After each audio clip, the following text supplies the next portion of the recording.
Welcome back to my channel Swara Madhyama. ನಾನು ನಿಮ್ಮ ಪ್ರೀತಿಯ ಸುರಭಿ ವೆಂಕಟೇಶ್. ಆ್ಯಕ್ಚುಲಿ ನನ್ನ ಹಿಂದಿನ ವಿಡಿಯೋ ಕಂಟಿನ್ಯೂಷನ್ ಬ್ಲಾಗ್ ಆಗುತ್ತೆ. ಗಾಂಧಿ ಬಜಾರ್ಗೆ ಹೋದಾಗ ಮಾವಿನಕಾಯಿ ಹಾಗೆ ಅಮಟೆಕಾಯಿನ ತಗೊಂಡು ಬಂದಿದ್ದೆ ಅಂತ ನಿಮಗೂ ಹೇಳಿದ್ದೆ, ತೋರಿಸಿದೆ. ತುಂಬ ಜನ ನೀವು ಉಪ್ಪಿನಕಾಯಿ ಯಾವ ಥರ ಹಾಕ್ತೀರಾ ಅನ್ನೋದನ್ನ ತೋರಿಸಿ ಅಂತ ಕೇಳಿದ್ರಿ. ಸೊ ಒಬ್ರೊಬ್ರು ಒಂದೊಂದು ಥರ ಹಾಕ್ತಾರೆ.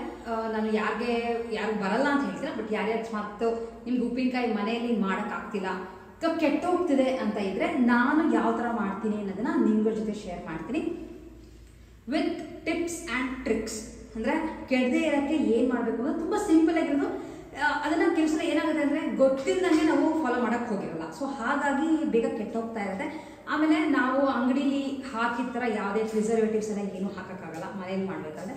ಸೊ ಎಸ್, ಬನ್ನಿ ಸಿಂಪಲ್ಲಾಗಿ ಯಾವ ಥರ ಮಾಡೋದು ಅಂತ ತೋರಿಸಿ. ಆಮೇಲೆ ಇಂಗ್ರೀಡಿಯೆಂಟ್ಸು ಅಷ್ಟೇ ತುಂಬ ಬೇಕಪ್ಪ, ಅದಿರಲ್ಲ ಇದಿರಲ್ಲ, ಏನೂ ಪ್ರಾಬ್ಲಮ್ ಇಲ್ಲ.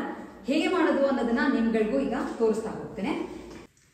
ಸೊ ಫಸ್ಟ್ ಆಫ್ ಆಲ್ ಉಪ್ಪಿನಕಾಯಿ ಮಾಡಬೇಕಾದ್ರೆ ಕೆಲವು ಫಾಲೋ ಮಾಡಬೇಕಾಗಿರುವಂಥ ನಿಯಮಗಳು ಏನು ಅಂತಂದರೆ, ಕೈನ ಫಸ್ಟು ತುಂಬ ಕ್ಲೀನಾಗಿ ತೊಳ್ಕೊಬೇಕಾಗತ್ತೆ.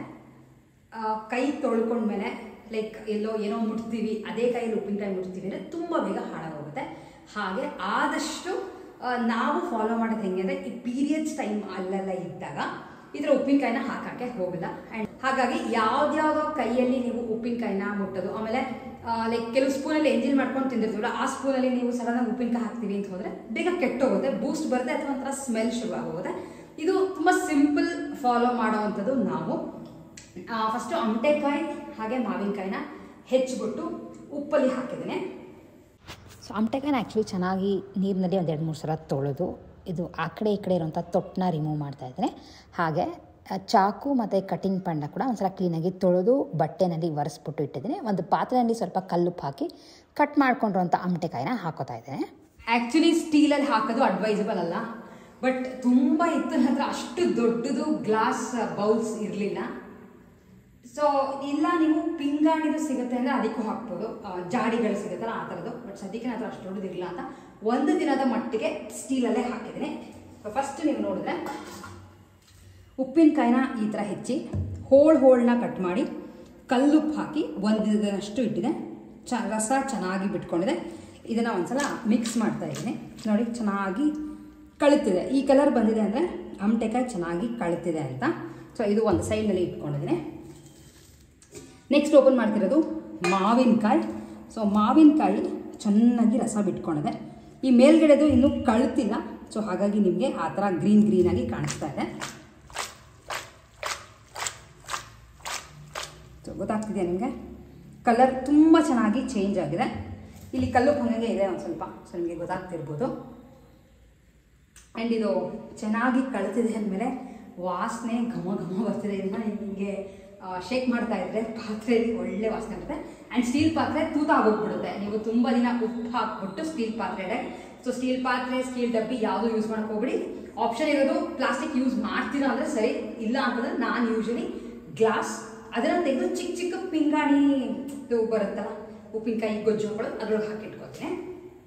ಸೊ ಇದಕ್ಕೆ ಆ್ಯಕ್ಚುಲಿ ಇನ್ನು ಉಪ್ಪಿನ ಅವಶ್ಯಕತೆ ಇರಲ್ಲ, ಆಗೋಗಿದೆ. ಮಾವಿನಕಾಯಿ ಉಪ್ಪಿನಕಾಯಿಗೆ 1 ಸ್ಪೂನಷ್ಟು ಸಾಸಿವೆ ಮತ್ತು ಮೆಂತ್ಯನ ಹುರಿದಿಟ್ಕೊಂಡಿದ್ದೀನಿ. ಹಾಗೆ ಇದಕ್ಕೆ ಅರಿಶಿನ ಕೂಡ ಮಿಕ್ಸ್ ಮಾಡ್ಬೇಕಾದ್ರೆ ಹಾಕೋತೀನಿ. ಎರಡಕ್ಕೂ ಯೂಶಲಿ ನೀವು ಅಂಗಡಿಯಿಂದ ತೊಗೊಂಬರೋಂಥ ರೆಡ್ ಚಿಲ್ಲಿ ಪೌಡರ್ ಹಾಕೋತೀರಾ ಅಂದರೂ ನಡೆಯುತ್ತೆ, ಬಟ್ ನಾನು ಅದನ್ನು ಮನೇಲೇ ಮಾಡ್ಕೋತೀನಿ. ಸೊ ಅದನ್ನು ಕೂಡ ನಿಮಗೆ ತೋರಿಸ್ತೀನಿ ಯಾವ ಥರ ಖಾರದ ಪುಡಿ ಮಾಡ್ಕೋತೀನಿ ಅಂತ. ಸೊ ಅಲ್ಲಿವರೆಗೂ ಸದ್ಯಕ್ಕೆ ಇದು ಸೇಫಾಗಿ ಮುಚ್ಚಿರುತ್ತೆ. ಆಮೇಲೆ ನಾನು ಒಬ್ಬಳೇ ಹಾಕ್ತಿರೋದ್ರಿಂದ ಇದು ನಾನು ಒಬ್ಬಳೇ ಸದ್ಯಕ್ಕೆ ಮುಟ್ತಾ ಇರ್ತೀನಿ. 2-3 ಕೈ ಒಟ್ಟಿಗೆ ಹೊಂದ್ಬಿಟ್ರೆ ಅದು ಕೂಡ ಹಾಳಾಗೋ ಚಾನ್ಸಸ್ ಇರಬಹುದು. ಸೊ ಬನ್ನಿ ಹೇಗೆ ಮಾಡ್ಕೋತೀನಿ ಅನ್ನೋದನ್ನ ನಿಮ್ಗಳು ತೋರಿಸ್ತೀನಿ ಇವಾಗ.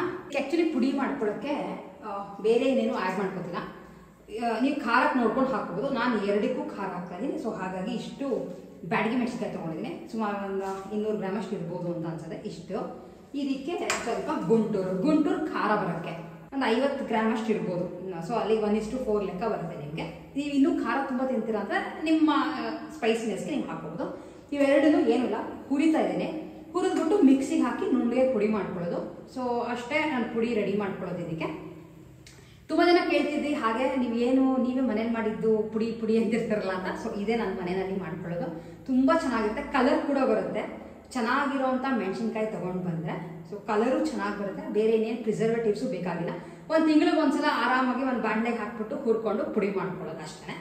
ಎಣ್ಣೆನೂ ಏನು ಬೇಕಾಗಿಲ್ಲ, ನೀವು ಹಾಗೆ ಡ್ರೈ ರೋಸ್ಟ್ ಮಾಡ್ಬೋದು. ಅಕಸ್ಮಾತ್ ಘಾಟ್ ಆಗುತ್ತೆ ಅಂದರೆ ಮಾತ್ರ ಒಂದೆರಡು ಡ್ರಾಪ್ ಎಣ್ಣೆ ಹಾಕ್ಕೊಳ್ಳಿ ಅಷ್ಟೇ. ಸೊ ಒಂದು ಕಬ್ಬಿಣದ ಬಾಣಲೆ ತೊಗೊಂಡಿದ್ದೀನಿ, ಯಾಕೆಂದರೆ ಸ್ಟೀಲಲ್ಲಿ ಬೇರೆದ್ರಲ್ಲಿ ಹುರಿಯೋಕ್ಕೂ ಕಬ್ಬಿಣದ ಬಾಣಲೆಯಲ್ಲಿ ಹುರಿಯೋಕ್ಕೂ ವ್ಯತ್ಯಾಸ ಇರುತ್ತೆ ಆ್ಯಂಡ್ ಟೇಸ್ಟಲ್ಲಿ ಸಾಕಷ್ಟು ವ್ಯತ್ಯಾಸ ಇರುತ್ತೆ ಅಂತ ಎರಡನ್ನೂ ಒಟ್ಟಿಗೆ ಹಾಕೋತಾ ಇದ್ದೀನಿ.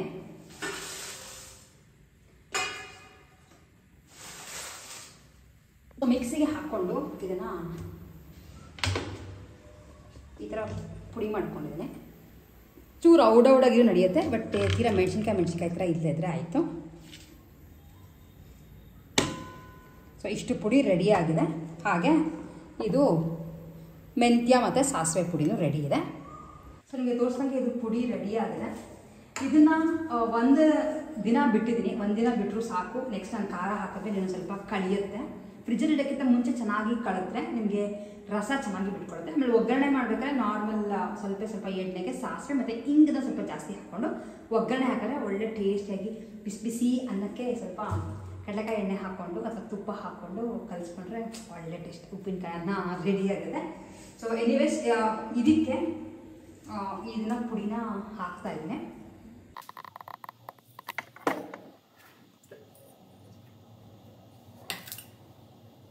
ಹಾಗೆ ಜೊತೆ ಸ್ವಲ್ಪ ಅರಿಶಿನ ಕೂಡ ಮನೆಯಲ್ಲೇ ಮಾಡ್ಕೊಂಡಿರುವಂಥ ಅರಿಶಿನ. ಇದನ್ನು ಈಗ ಕ್ಲೀನಾಗಿ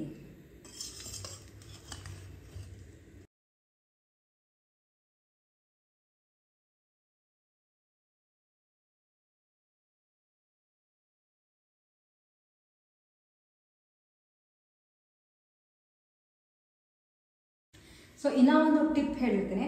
ಅಮಟೆಕಾಯಿನ ಹೆಚ್ಚಕ್ಕಿಂತ ಮುಂಚೆ ಕ್ಲೀನಾಗಿ ಇದನ್ನು ತೊಳ್ಕೊಂಡು, ನಿಮಗೆ ಹೆಚ್ಚೋದು ತೋರಿಸಿರಲಿಲ್ಲ ಸೊ ಹಾಗಾಗಿ ಹೇಳ್ತಾನೆ, ಕ್ಲೀನಾಗಿ ತೊಳ್ಕೊಂಡು ಇದನ್ನು ಒಂದು ಒಳ್ಳೆ ಬಟ್ಟೆ ಮೇಲೆ ಅದನ್ನು ಹಾಕಿ ಒರೆಸ್ಬಿಟ್ಟು ಆಮೇಲೆ ಆ ಕಡೆ ಈ ಕಡೆ ತುದಿನ ಕಟ್ ಮಾಡಿ ಹೆಚ್ಕೊಂಡಿದ್ದೀನಿ. ಸ್ವಲ್ಪ ಸಣ್ಣದಿದ್ರೆ 2 ಹೋಳು ಮಾಡಿ ಸಾಕಾಗುತ್ತೆ. ದಪ್ಪ ಇದೆ ಅಂದರೆ 4 ಪೀಸ್ ಮಾಡಿ ಇಟ್ಕೊಂಡಿದ್ದೀನಿ. ಇದು ನೀರಿದ್ದಾಗ ಅಂದರೆ ಅಮಟೆಕಾಯಿ ತೊಳೆದ್ಬಿಟ್ಟು ತರಕಾರಿಗಳು ಹೆಚ್ಕೊತೀವಲ್ಲ ಆ ಥರ ಹೆಚ್ಚಕ್ಕೆ ಹೋದರೆ ಇವನ್ ಅಮಟೆಕಾಯಿ ಅಥವಾ ಮಾವಿನಕಾಯಿ ಬೇಗ ಹಾಳಾಗೋಗುತ್ತೆ. ಸೊ ಆದಷ್ಟು ಕೈಯೂ ಒದ್ದೆ ಇರಬಾರ್ದು ಆ್ಯಂಡ್ ನಾವು ಹಾಕುವಂಥ ತರಕಾರಿ ಕೂಡ ಒದ್ದೆ ಇರಬಾರ್ದು. ಸೊ ಇದ್ರದ್ದು ಆಗಿದೆ ಕತೆ. ಅಮಟೆಕಾಯಿ ಉಪ್ಪಿನಕಾಯಿ ಆಯಿತು. ನೆಕ್ಸ್ಟು ಸ್ಟಾಪಲ್ಲ. ಸೊ ಮಾವಿನಕಾಯಿ ಉಪ್ಪಿನಕಾಯಿಗೆ ಫಸ್ಟು ಇಷ್ಟೂ ಹಾಕೋತಾ ಇದ್ದೀನಿ, ಸ್ವಲ್ಪ ಖಾರವಾಗಿರಲಿ ಅಂತ. ಆಮೇಲೆ ಮೆಂತ್ಯ ಮತ್ತು ಸಾಸಿವೆ ಪುಡಿ ಅದಕ್ಕೇನು ಹಾಕ್ಕೊಂಡಿಲ್ಲ, ಇದಕ್ಕೆ ಮಾತ್ರ ಹಾಕ್ತಾ ಇದ್ದೀನಿ. ಆಮೇಲೆ ತುಂಬ ಹಾಕಕ್ಕೆ ಹೋಗ್ಬೇಡಿ, ಮೆಂತ್ಯ ಕಹಿ ಬರೋ ಚಾನ್ಸಸ್ ಜಾಸ್ತಿ ಇರುತ್ತೆ. ಇದಕ್ಕೆ ಕೂಡ ಸ್ವಲ್ಪ ಅರಿಶಿನ. ಆಮೇಲೆ ಸೌಟು ನೀವು ನೋಡಿದ್ರೆ ಇದನ್ನು ಮಿಕ್ಸ್ ಮಾಡಿದ್ದು, ಸೌಟನ್ನ ನೋಡಿದ್ರೆ ಈ ಮಿಕ್ಸ್ ಮಾಡಿದ ಸೌಟ್ ಅದ್ರೊಳಗೆ ಇಟ್ಟಿದ್ದೀನಿ. ಇದಕ್ಕೆ ಬೇರೆ ಹೊಸ ಸೌಟನ್ನ ತೊಗೊಂಡಿದ್ದೀನಿ.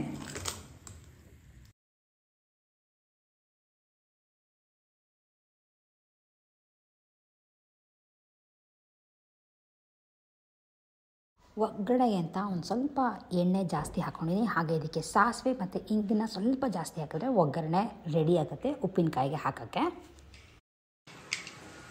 ಮಾವಿನಕಾಯಿ ಉಪ್ಪಿನಕಾಯಿಗೆ ಒಂದು ಸ್ವಲ್ಪ ಒಗ್ಗರಣೆ,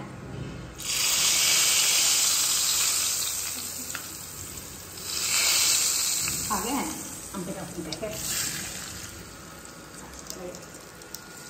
ಕಳಿಯೋಕ್ಕೆ ಶುರು ಆಗ್ತದೆ, ಹೊಂದುತ್ತಾ ಇದೆ.